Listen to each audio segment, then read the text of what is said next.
फ़ातबिरू या उलिल अबसार। कार बद खुद करे और लानत करे शैतान पर। शेर कर दुनिया की गाफिल जिंदगानी कहाँ, जिंदगी गर रही तो फिर नौजवानी कहाँ, सितारों से आगे जहाँ और भी है। तो दोस्तों, इंसान के पास जब इल्म आता है तो उसका सेंसिबल, उसकी समझदारी, उसका अकल खिरदमंदी भी बढ़ोतरी करती है, डेवलप होती है, उसमें एवोल्यूशन पैदा होता है। तो इल्म के पीछे सारी चीज़ें हैं, लेकिन जब ज़्यादा ही इल्म आ जाए तो कभी कभी इल्म भी इंसान को गुमराह कर देता है। जैसा कि आपने देखा होगा, बड़े बड़े साइंटिस्ट हैं जिन्होंने अल्लाह का ही इनकार कर दिया, जबकि उन गाफिल बंदों ने पूरी तहकीक की कि इतनी इतनी अशिया है और उन अशिया का ये कैपेसिटी है, उसमें ये क्षमता है। इस तरीके की उस कुदरत कामिला को उन्होंने खंगोलने की कोशिश की अपने अक्ल की बेसिस के ऊपर। तो अजीब अजीब इंकशाफात हुए, अजीब अजीब चीज़ों एक्सपोज हुई, खुली, स्पष्ट हुई, और उन्होंने तजर्बा किया और वो हैरान भी रहे। लेकिन फिर भी बाज़ लोगों ने अल्लाह का ही इनकार कर दिया, जिसको नास्तिक कहते हैं, देहरिया कहते हैं, या जैसे एथिस्ट कहते हैं। तो इस तरीके के लोग भी पैदा हुए। दोस्तों, एक छोटी सी सुई बगैर मैकेनिक के नहीं बनती।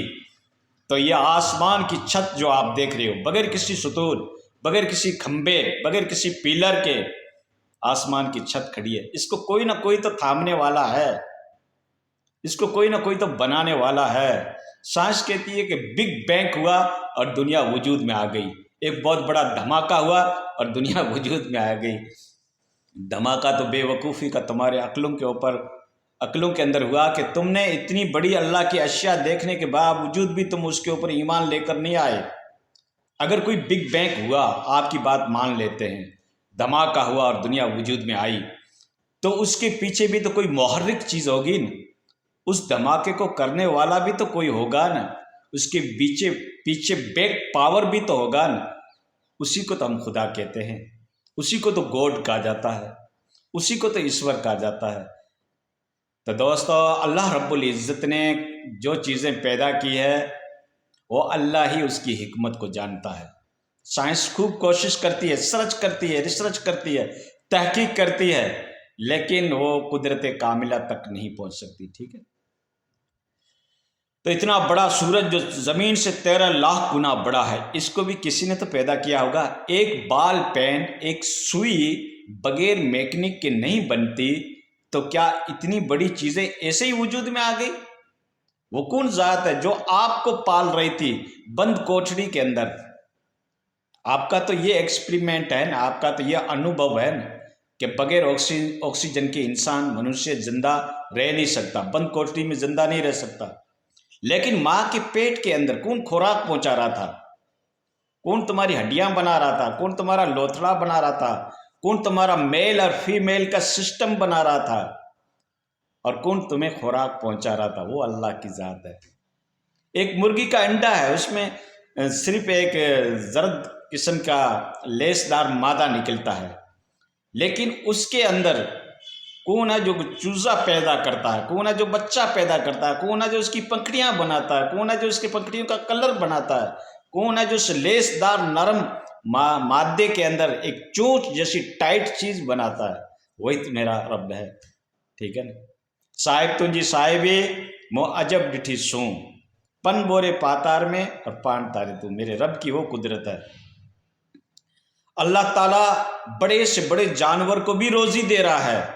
बैल मच्छी जो 11 हाथी के बराबर है, एक दिन की उसकी खुराक 5 टन उसकी खुराक है, उसको अल्लाह रब्बुल इज़्ज़त रोजी दे रहा है। एक चूंटी जैसी चीज को भी अल्लाह रोजी दे रहा है, मच्छर जैसी चीज को भी अल्लाह रोजी दे रहा है।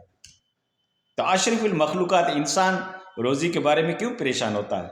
अल्लाह ने तुम्हें हाथ दिया, दिमाग दिया, आंखें दिए, जुबान दिया, कान दिए, इसको हवा से खमसा का इल्म कहते हैं, ये अल्लाह ताला ने तुमको दिया है। तुम कैसे भूख मरोगे? ठीक है ना? हाँ, तो रोज़ी का मालिक अल्लाह की ज़ात है। अब रोज़ी को ज़्यादा इवेल करना, हासिल करना और मालदारी और पैसे टके को इकट्ठा करना, क्या तुम इसको कब्र में ले जाओगे? ठीक है ना? ये धन, ये दौलत, ये डॉलर, ये पैसे, ये टके, ये बैंक बैलेंस, क्या तुम्हारे कब्र में भी जाएगा?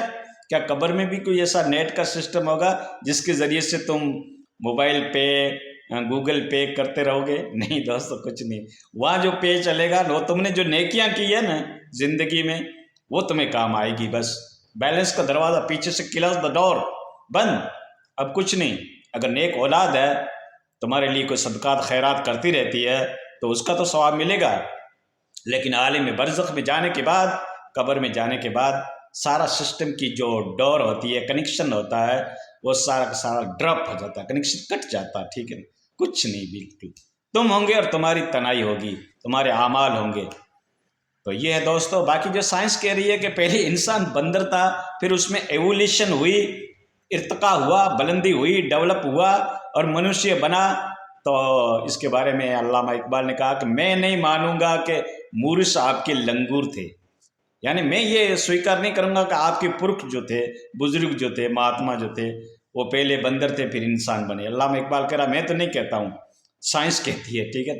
ہاں، تو یہ سائنس جو ہے اس کا دماغ خراب ہو جاتا ہے. قدرت کاملہ کے اندر وہ جھانک کر دیکھتی ہے، ڈسکوری کرتی ہے، تحقیق کرتی ہے، کھوج بین کرتی ہے، سرچ کرتی ہے، تو اس کی عقلیں بھی حیران ہو جاتی ہے. جہاں سے عقل جواب دے دے وہاں قدرت کے کرشمے چالو ہوتے ہیں. ٹھیک ہے.